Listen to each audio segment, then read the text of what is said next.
Hello everyone, welcome to our YouTube channel Mandavi classes and Jai Hind to all of you. Army tradesman का practice set 17 इस video में cover करेंगे और इसका first question सामान्य ज्ञान का देखिएगा, यहाँ पर स्टार्ट होता है। शाकुंतलम यह किताब किसने लिखी? तो इसका ऑप्शन नंबर बी करेक्ट होगा, कालिदास ने। आप केवल इसको प्रैक्टिस के तौर पर लेंगे सामान्य ज्ञान को, फिर गणित वाला पार्ट एक एक क्वेश्चन कवर करते जाएंगे। सेकंड क्वेश्चन देखिएगा, 10 डाउनिंग स्ट्रीट किस राष्ट्र के प्रधानमंत्री का निवासी स्थान है? तो ये यूनाइटेड किंगडम अर्थात इंग्लैंड के प्रधानमंत्री का निवासी स्थान है। ऑप्शन नंबर सी करेक्ट है। अगला क्वेश्चन है, भारतीय मानक समय ग्रीनविच समय से कितना आगे है? तो ये 5.5 घंटे आगे है। ऑप्शन नंबर सी करेक्ट होगा।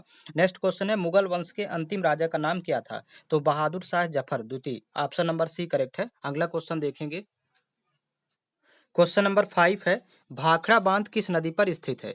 तो ऑप्शन नंबर सी करेक्ट है, सतलज नदी पर स्थित है। अगला क्वेश्चन देखेंगे, अमरनाथ गुफाएं किस राज्य में स्थित है? तो इसका ऑप्शन नंबर डी करेक्ट होगा, जम्मू व कश्मीर में। नेक्स्ट देखिएगा, अब ये केंद्र शासित प्रदेश बन गया है जम्मू कश्मीर। नेक्स्ट देखिएगा, अंतरिक्ष में यान भेजने वाला पहला देश कौन सा था? तो ऑप्शन नंबर बी करेक्ट है, यूएसएसआर अर्थात रूस था, रसिया। नेक्स्ट क्वेश्चन देखिए, गीतांजलि पुस्तक किसने लिखी थी? तो गीतांजलि के लेखक है Rabindranath Tagore. Option number D correct है। नेक्स्ट है, सिली पॉइंट शब्द किससे संबंधित है? तो इसका ऑप्शन नंबर बी करेक्ट होगा, ये क्रिकेट से संबंधित शब्द है। अगला क्वेश्चन है, काजीरंगा राष्ट्रीय उद्यान कहाँ पर स्थित है? तो ये असम में स्थित है, इसका ऑप्शन नंबर ए करेक्ट होगा। नेक्स्ट क्वेश्चन है, इंडिया बिन्स फ्रीडम के लेखक कौन है? तो इंडिया बिन्स फ्रीडम के लेखक है Abul Kalam Azad. Option number D correct होगा। नेक्स्ट क्वेश्चन देखेंगे, क्वेश्चन नंबर 12 है, अंडमान एवं निकोबार की राजधानी क्या है? तो ये पोर्ट ब्लेयर है। ऑप्शन नंबर सी करेक्ट होगा। नेक्स्ट क्वेश्चन है, डॉक्टर सलीम अली पक्षी अभ्यारण्य किस राज्य में स्थित है? तो ये गोवा में स्थित है, इसका ऑप्शन नंबर सी करेक्ट है। नेक्स्ट क्वेश्चन है, स्वतंत्र भारत के प्रथम मुख्य न्यायाधीश कौन थे? तो ये हीरा लाल जे कानिया थे। ऑप्शन नंबर इसका बी करेक्ट है। अगला क्वेश्चन देखिएगा, बुल्स और बियर शब्दावली इस्तेमाल किए जाते हैं? तो ये स्टॉक एक्सचेंज में इस्तेमाल किए जाते हैं। ऑप्शन नंबर सी करेक्ट है। नेक्स्ट क्वेश्चन देखेंगे, क्वेश्चन नंबर 16 है, अक्षरधाम मंदिर किस राज्य में स्थित है? तो ये गुजरात राज्य में स्थित है। ऑप्शन नंबर बी करेक्ट होगा। अगला क्वेश्चन है, किस नदी को नमक की नदी कहा जाता है? तो लूनी नदी को नमक की नदी कहा जाता है। अगला क्वेश्चन देखिएगा, दिसपुर शहर किस नदी किनारे बसा हुआ है? तो ये ब्रह्मपुत्र नदी किनारे बसा हुआ है, जो कि असम राज्य की राजधानी है दिसपुर। तो नेक्स्ट देखिए, ओलंपिक 2020 कहाँ आयोजित किए गए? तो ये टोक्यो जापान में आयोजित किए गए थे 2020 में। अगला क्वेश्चन है, बृहस्पति ग्रह के कितने उपग्रह हैं? तो वर्तमान में 79 उपग्रह हैं बृहस्पति के, इसको याद रखिएगा ये संख्या। और सर्वाधिक उपग्रहों वाला ग्रह शनि है, जो कि 82 उपग्रह हो गए हैं प्रेजेंट में। पहले 62 थे और 20 नए उपग्रहों की खोज हो गई है, और जो कि समान आकार के हैं, तो टोटल 82 उपग्रह हो गए। तो शनि के सर्वाधिक उपग्रह है, इसको याद रखिएगा। तो इसमें ऑप्शन में दिया नहीं था, इसलिए इसको याद रखिए, 79 बृहस्पति के उपग्रहों की संख्या। अब देखिए, सामान्य विज्ञान का क्वेश्चन स्टार्ट होता है। 21 नंबर है, ऊंट पानी का संग्रहण किस अंग में करता है? तो ऑप्शन नंबर सी करेक्ट होगा, पूरे शरीर के टिश्यूओं में। ऑप्शन नंबर सी करेक्ट है। अगला क्वेश्चन देखेंगे इसका, क्वेश्चन नंबर 22 है, पानी से मिट्टी को अलग करने की विधि है? तो इसका ऑप्शन नंबर सी करेक्ट होगा, निथारना। अगला क्वेश्चन देखिएगा, ऊर्जा का परंपरागत स्रोत है? तो इसका ऑप्शन नंबर सी करेक्ट है, कोयला। दिए गए ऑप्शनों में ऊर्जा का परंपरागत स्रोत है कोयला। नेक्स्ट क्वेश्चन देखिए, मानव शरीर को कौन सा खाद्य पदार्थ सबसे अधिक ऊर्जा देने की क्षमता रखता है? तो ये वसा। ऑप्शन नंबर बी करेक्ट है इसका। अगला क्वेश्चन है, लोहे को जंग से बचाने के लिए गैल्वेनाइजेशन प्रक्रिया में किस धातु की परत चढ़ाई जाती है? तो ये जस्ते की पढ़ाई चढ़ाई जाती है। ऑप्शन नंबर बी करेक्ट होगा। नेक्स्ट क्वेश्चन है, न्यूटन की गति का तीसरा नियम किस में प्रयोग होता है? तो ये तीरंदाजी व अंतरिक्ष यान में प्रयोग होता है। नेक्स्ट क्वेश्चन देखिएगा, जब धातु गर्म होती है तो धातु का घनत्व ये घटता है। ऑप्शन नंबर सी करेक्ट है। नेक्स्ट क्वेश्चन है, सबसे अधिक उपग्रह किस ग्रह के हैं? तो इसको याद रखिएगा, शनि ग्रह के सबसे अधिक उपग्रह हैं वर्तमान में। पहले बृहस्पति के होते थे, तो अब बृहस्पति के 79 उपग्रह हैं टोटल, और यहाँ पर 82 हो गए हैं, इसको याद रखिएगा। अगला क्वेश्चन देखेंगे, क्वेश्चन नंबर 29 है, जब हम पानी में खड़ी नाव से जमीन पर उतरते हैं तो नाव, ऑप्शन नंबर बी करेक्ट होगा, पीछे की ओर खिसकेगी। नेक्स्ट क्वेश्चन देखिएगा, फ्यूज तार किस धातु का बना होता है? तो ये रोज मेटल का बना होता है। ऑप्शन नंबर बी करेक्ट है। नेक्स्ट क्वेश्चन है, न्यूटन की गति का प्रथम नियम किसकी परिभाषा देता है? तो ये बल की परिभाषा न्यूटन गति के प्रथम नियम से प्राप्त होती है। ऑप्शन नंबर सी करेक्ट है। अगला क्वेश्चन देखेंगे, क्वेश्चन नंबर 32 है मिलावट से द्रव का क्वथनांक। तो यहाँ पर देखिएगा बढ़ता है, ऑप्शन नंबर ए करेक्ट होगा। फिर नेक्स्ट देखिएगा समतल दर्पण की फोकस दूरी होती है तो अनंत होती है, ऑप्शन नंबर बी करेक्ट है इसका। नेक्स्ट क्वेश्चन है किस रंग के प्रकाश का अपवर्तनांक सबसे अधिक होता है। तो बैगनी रंग के प्रकाश का अपवर्तनांक सबसे अधिक होता है, ऑप्शन नंबर ए करेक्ट है। नेक्स्ट क्वेश्चन है टेलीस्कोप का आविष्कार किसने किया था। तो गैलीलियो ने किया था, ऑप्शन नंबर सी करेक्ट होगा। अब यहाँ से देखिए गणित वाला पार्ट स्टार्ट होता है। आर्मी ट्रेड्समैन का स्पेशल बैच ज्वाइन करने हेतु ये व्हाट्सअप लिंक दिया हुआ है 7987901796। तो आप दिए गए लिंक पर संपर्क करके बैच में ज्वाइनिंग ले सकते हैं। बैच में टोटल कंप्लीट स्टडी मटेरियल करवाया जाता है और टोटल सेलेक्टेड क्वेश्चंस आपको वहां पर देखने को मिलेंगे जो कि सीधे एग्जाम में पूछे जाते हैं। तो आप बैच ज्वाइन करने हेतु ये व्हाट्सअप लिंक दिया हुआ है, तो दिए गए लिंक पर संपर्क करके बैच में ज्वाइनिंग ले सकते हैं। 36 नंबर क्वेश्चन देखिएगा किसी राशि पर 4 वर्षों का साधारण ब्याज उस राशि का 1/5 है तो वार्षिक ब्याज की दर क्या होगी। तो यहाँ पर देखिएगा पहले तो दर का फार्मूला लिख लेंगे। दर बराबर होता है ब्याज गुणे 100। यहाँ पर फिर फार्मूले में वैल्यू पुट करना होगा, ब्याज गुणे 100 बटे मूलधन गुणे समय। अब यहाँ पर देखिएगा जब दर ज्ञात करना हो तो ये फार्मूला पहले पता होना चाहिए। अब यहाँ पर जो ये वैल्यू प्रश्न में दी है 1/5, क्योंकि साधारण ब्याज मूलधन का 1/5 है तो 1/5 में ये जो ऊपर वाला मान है तो ये तो ब्याज है यानी साधारण ब्याज है, और ये नीचे वाली वैल्यू जो दी है ये मूलधन है मतलब प्रिंसिपल। तो इस तरह से वैल्यू पुट कर देंगे। तो इसमें देखिए ब्याज की जगह 1 लिखेंगे क्योंकि ब्याज 1 दिया है इंटू 100, और फिर बटे मूलधन की वैल्यू 5 है तो यहाँ 5 गुणे समय प्रश्न में दिया है 4 वर्ष, क्योंकि 4 वर्षों का साधारण ब्याज था तो समय 4। अब 5 गुणे 4 करेंगे तो 5 चौक 20। अब 20 एकम 20 डायरेक्ट कैंसिल आउट करेंगे, 20 पंचे 100 तो दर हो जाएगा 5%। इस तरह फाइंड करना है, इसका ऑप्शन नंबर ए करेक्ट होगा। अगला क्वेश्चन देखेंगे इसका। क्वेश्चन नंबर 37 है 3/4 का 3/4 भागे 3/4 बराबर क्वेश्चन मार्क। अब देखिए यहाँ का लगा है तो ये दोनों एक भिन्न कहलाएगी, मतलब सबसे पहले इसी को सॉल्व करेंगे। 3/4 का मतलब गुणा होगा और फिर 3/4 तो ये एक भिन्न हो गई, दोनों को एक साथ कर लेंगे। और ये भाग का चिन्ह जब गुणे में कन्वर्ट करेंगे तो ये हो जाएगा, आंसर पलट जाएगा, मतलब 4/3 हो जाएगा 3/4 की जगह। अब देखो कैंसिल आउट कर लेंगे, यहाँ पर 3 से 3 कैंसिल आउट, 4 से 4 कैंसिल आउट, तो ये वैल्यू बचेगी 3/4 फाइनल वैल्यू। तो यही इसका उत्तर हो जाएगा, ऑप्शन नंबर डी करेक्ट है। अगला क्वेश्चन देखेंगे। क्वेश्चन नंबर 38 है 140 मीटर लंबी रेलगाड़ी एक खंभे को 9 सेकंड में पार करती है तो रेलगाड़ी की चाल क्या होगी। तो सबसे पहले तो चाल का फार्मूला लिख लेंगे, चाल बराबर होता है दूरी बटे समय। अब यहाँ पर देखिए वैल्यू पुट करना है, तो दूरी दिया है 140 मीटर, क्योंकि जब कोई रेलगाड़ी किसी खंभे को पार करेगी तो रेलगाड़ी की लंबाई ही दूरी के बराबर होती है। तो 140 मीटर लंबी रेलगाड़ी थी तो दूरी की वैल्यू है 140 मीटर में, और समय दिया है 9 सेकंड तो बटे हो जाएगा 9। अब ये मीटर प्रति सेकंड है, लेकिन यहाँ पर ऑप्शन में किलोमीटर प्रति घंटा में दिया है तो इसलिए 18/5 से गुणा कर लेंगे तो ये किलोमीटर प्रति घंटा में बदल जाएगी चाल।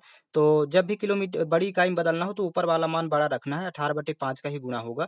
अब 9 एकम 9 कैंसिल आउट करेंगे, 9 दूनी 18, फिर 5 एकम 5, यहाँ देखेंगे 5 दूनी 10 और ये 40 है तो 5 अठे 40। अब 28 गुणे 2 करेंगे तो 28 दूनी 56, 56 किलोमीटर प्रति घंटा।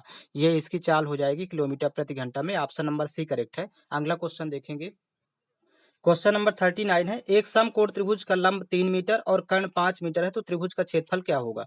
तो सबसे पहले एक डायग्राम बना लेंगे समकोण त्रिभुज, और जिसमें लंब दिया है 3 मीटर तो यहाँ पर लिख लेंगे 3, और कर्ण दिया है 5 मीटर तो कर्ण ये सबसे बड़ी भुजा है 5, तो आधार हो जाएगा 4, क्योंकि समकोण त्रिभुज में पाइथागोरस प्रमेय लगाएंगे तो ये वैल्यू प्राप्त करेंगे 4 होगी, क्योंकि ट्रिपलेट होती है 3 4 और 5, सबसे बड़ी 5। तो अब आगे देखेंगे इसका। अब समकोण त्रिभुज का क्षेत्रफल का फार्मूला लिख लेंगे, तो यहाँ पर देखिएगा, सॉरी, समकोण त्रिभुज का क्षेत्रफल बराबर, तो समकोण त्रिभुज का क्षेत्रफल होता है 1/2 गुणे आधार गुणे लंब, इसको याद रखिएगा। तो यहाँ वैल्यू पुट कर देंगे तो 1/2 गुणे आधार देखिए दिया है 4 अभी फाइंड किए हैं, और लंब की वैल्यू दिया है 3, तो 2 दूनी 4 कैंसिल आउट करेंगे, 2 तिहाई 6 तो 6 मीटर स्क्वायर होगा या 6 वर्ग मीटर, इसी को लिखते हैं। तो ऑप्शन नंबर सी करेक्ट है। नेक्स्ट क्वेश्चन देखेंगे इसका। क्वेश्चन नंबर 40 है 1000 गुणे 0.001 बराबर क्वेश्चन मार्क। तो देखिएगा जब यहाँ 1000 का गुणा 0.001 में करेंगे तो वैल्यू प्राप्त होगी 1000 का 1 से पहले गुणा कर लेते हैं तो यहाँ 1000, अब दशमलव लगाना है। तो देखिए यहाँ 3 अंक के बाद दशमलव लगा तो यहाँ भी 3 अंक के बाद दशमलव लगाएंगे तो 1.00 मतलब ये वैल्यू 1 हो जाएगी, 1 की इक्वल होगी, तो ऑप्शन नंबर सी करेक्ट है। अगला क्वेश्चन देखेंगे। क्वेश्चन नंबर 41 है, 10 आदमी एक काम को 30 दिन में करते हैं तो 15 दिन में उसे कितने व्यक्ति करेंगे। तो यहाँ देखिए 10 आदमी और 30 दिन, तो पहले वाक्य का गुणा कर लेंगे, मतलब 10 गुणे 30। अब कह रहा है कि 15 दिन में कितने व्यक्ति करेंगे, तो ये व्यक्ति यक्स मान लेंगे और दिन है 15, तो यहाँ दिया हुआ है। अब कैंसिल आउट कर लेंगे, 15 एकम 15, 15 दूनी 30, तो 10 गुणे 2 करेंगे तो 20 आ जाएगा, मतलब 20 व्यक्ति 15 दिन में करेंगे। तो इसका ऑप्शन नंबर बी करेक्ट है। अगला क्वेश्चन देखेंगे इसका। नेक्स्ट क्वेश्चन है, एक वृत्त की त्रिज्या 14 सेंटीमीटर है तो उसका क्षेत्रफल ज्ञात करें। तो यहाँ पर एक फॉर्म देख लीजिए, डायरेक्ट निकालने का तरीका, जैसे त्रिज्या और परिधि और क्षेत्रफल, ये तीन चीजें यहाँ पर देखिएगा, इसको डायरेक्ट कैसे फाइंड करेंगे। तो त्रिज्या हमेशा याद रखिए, यदि 7 दिया है तो परिधि 44 आएगी, इसको ज्ञात करने की जरूरत नहीं है। और क्षेत्रफल 156 सॉरी 54। अब यहाँ पर देखिएगा 7 44 154, इसको भर याद कर लीजिए। तो अब यहाँ पर यदि फर्स्ट वाला ये याद हो गया तो त्रिज्या में यदि देखिएगा यहाँ 14 कर दिया, मतलब 2 का गुणा कर रहा है, तो 7 दूनी 14। यदि त्रिज्या 14 होगी तो परिधि हो जाएगी 88, परिधि में भी 2 का गुणा कर देंगे, 44 में ही फर्स्ट वाले में, तो 88 हो जाएगी। लेकिन क्षेत्रफल में 4 का गुणा कर देंगे, क्योंकि क्षेत्रफल होता है वृत्त का पाई आर स्क्वायर, तो इसलिए 2 का स्क्वायर कर देंगे, यहाँ पर 4 का गुणा होगा क्षेत्रफल में, इसको याद रखिएगा। तो 4 चौक 16, 4 पंच 20, 1 21 और 4 एकम 4, 4 2 6, तो क्षेत्रफल हो जाएगा 616। त्रिज्या 14 होगी तो क्षेत्रफल 616 होगा और परिधि 88 होगी। और लेकिन फर्स्ट वाला याद रखिएगा बस, और इसके बाद त्रिज्या दुगना करेगा तो परिधि दुगनी होगी, लेकिन क्षेत्रफल 4 गुना हो जाएगा, तो 616 आएगा, त्रिज्या 14 है। तो इस तरह इसको याद रखिएगा आप लोगों को। बाकी पिछले वीडियो में बताया गया है जिसमें आपको डिटेल से। क्वेश्चन नंबर 43 है, कितने समय में 600 रुपए 5% वार्षिक ब्याज की दर से 800 रुपए हो जाएंगे। यहाँ पर 600 रुपए तो मूलधन है प्रिंसिपल, और 800 रुपए अमाउंट है, मतलब मिश्र धन है। और समय पूछ रहा है कितने समय में, तो पहले समय का फार्मूला लिख लेते हैं। समय बराबर होता है ब्याज गुणे 100, और यहाँ पर बटे मूलधन गुणे दर। ये इसको फार्मूले को पहले लिख लेते हैं। अब यहाँ पर ब्याज नहीं दिया प्रश्न में, तो अमाउंट और प्रिंसिपल दिया है तो ब्याज निकाल लेंगे, क्योंकि ब्याज निकालने का फार्मूला होता है अमाउंट माइनस प्रिंसिपल, मतलब मिश्र धन माइनस मूलधन। मिश्र धन है 800 रुपया और मूलधन दिया है 600 रुपए प्रश्न में, तो इसको घटाएंगे तो ब्याज हो जाएगी 200 रुपए। अब ये वैल्यू पुट कर देंगे, ब्याज यहाँ पर 200 रुपए और इंटू 100, और फिर बटे मूलधन दिया है, देखिए यहाँ पर प्रश्न में स्टार्टिंग में 600 रुपए, और दर दिया हुआ रेट 5%। तो यहाँ पर अब कैंसिल आउट कर देंगे, 0 0 कैंसिल आउट हो जाएगा। फिर देखिएगा 5 से 5 एकम 5, यहाँ से 5 दूनी 10 और 0 20 हुआ। फिर 2 से 2 एकम 2, 2 तिहाई 6, तो मतलब ये 20/3 वैल्यू प्राप्त हो गई। अब 20/3 को लिख सकते हैं, 3 18 6 बार जाएगा, तो 6 सही 2/3, ये वर्ष में आएगा समय। लेकिन इसको वर्ष और माह में कन्वर्ट करना है, क्योंकि इसमें वर्ष और माह दिया है प्रश्न में, ऑप्शन में। तो देखिएगा 6 तो वर्ष पूरा है, ये 6 वर्ष, और यहाँ पर 2/3 वर्ष को कन्वर्ट करेंगे माह में, तो 12 से गुना कर देंगे, क्योंकि एक वर्ष में 12 माह होते हैं। तो 3 एकम 3, 3 चौक 12, तो 2 चौको 8, तो यहाँ 6 वर्ष और 8 माह इसका उत्तर होगा, 6 वर्ष 8 माह। इस तरह फाइंड करना है, इसका ऑप्शन नंबर सी करेक्ट है। अगला क्वेश्चन देखेंगे। क्वेश्चन नंबर 44 है, एक वस्तु का क्रय मूल्य 3000 रुपए है एवं उसको बेचने पर 17% का लाभ होता है, तो उसका विक्रय मूल्य ज्ञात करें। तो शुरू का मान दिया है और बाद का पूछ रहा है, मतलब प्रारंभ की वैल्यू दे करके और अंत की पूछ रहा है, तो सीधा सीधा लगाएंगे। 3000 रुपए था क्रय मूल्य और 17% का लाभ ले रहा है, तो 100 में 17 जब जोड़ेंगे तो 117% वैल्यू हो जाएगी, और 117% को लिखेंगे 117/100। अब यहाँ पर वैल्यू सीधा फाइंड कर लेंगे, यही विक्रय मूल्य होगा, तो 0 0 कैंसिल आउट हो जाएगा। अब 117 गुणे 30 करेंगे तो 100 तिहाई 300, 17 तिहाई 51, तो 351 और एक जीरो लगाएंगे, तो यहाँ पर 3510 रुपए आएगी वैल्यू। तो ऑप्शन नंबर डी करेक्ट है। अगला क्वेश्चन देखेंगे।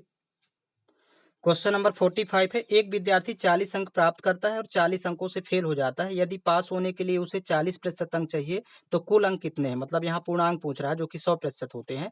तो देखिएगा 40 अंक एक विद्यार्थी लाता है, तो यहाँ पर लिख लेंगे 40, और 40 अंकों से फेल हो जाता है, तो यदि फेल है तो या कम है तो प्लस कर देंगे 40 इसी में, तो ये बराबर हो जाएगा। उसको पास होने के लिए 40% चाहिए था, तो ये बराबर 40% की हो जाएगी वैल्यू। 40 40 जोड़ेंगे तो 80, जो कि 40% के बराबर है, तो 40 सीधा लिख लेंगे, 40% बराबर 80। तो यहीं से कैंसिल आउट करके 1% की निकालेंगे, तो 40 एक कम 40, 40 दूनी 80, 1% की वैल्यू 2 हो गई। लेकिन कह रहा कि कुल अंक कितने होते हैं, यानी पूर्णांक 100%। तो देखिएगा जब एक में 100 का गुणा करेंगे तो यहाँ 100% होगा, तो यहाँ भी 100 का गुणा कर लेंगे, तो 100 दूनी 200, मतलब वो पूर्णांक हो जाएंगे या कुल अंक 200 हो जाएंगे, 100% के बराबर होंगे। तो ऑप्शन नंबर इसका ए करेक्ट होगा। इसका तरीका दो तरीके से इसको सॉल्व कर सकते हैं, लेकिन ये सीधा शॉर्टकट तरीका है।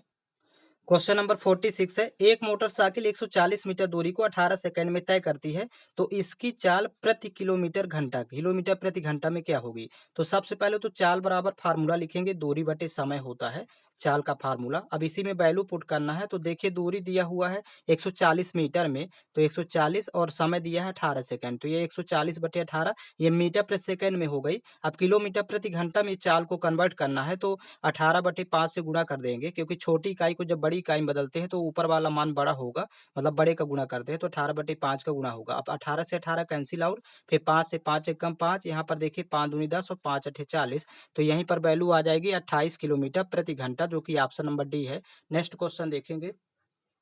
47 नंबर क्वेश्चन है, 4/3 भागे 4/3 का 4/3 माइनस 3/4 का मान ज्ञात करें।